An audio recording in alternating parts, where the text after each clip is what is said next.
the British handed over on the 9th of October 1962, the Uganda still not yet independent. Uganda will be independent after this, my decision, after I want to see that the whole Kampala street is not full of Indians.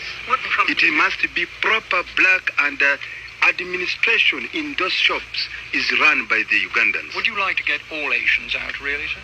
Yes, they must go to their country. Even nationals of Uganda? If they want to go, they are welcome to go. What will happen to these people if they don't go by the time they're... I think they will be sitting like they are sitting on the fire. I will tell you this. You just wait after 3 months. What will you do to them? Okay, you will see. You said you wanted Uganda. I think they will not sit comfortable here in Uganda. I will tell you this. I must actually tell you the truth. Have you asked the British to take them away, sir? That you are building hunting camp for them if they are not going? I am not responsible for building them transit camp. Have you asked the British to take them away, sir? Yes, it is a British High Commissioner is here, his responsibility.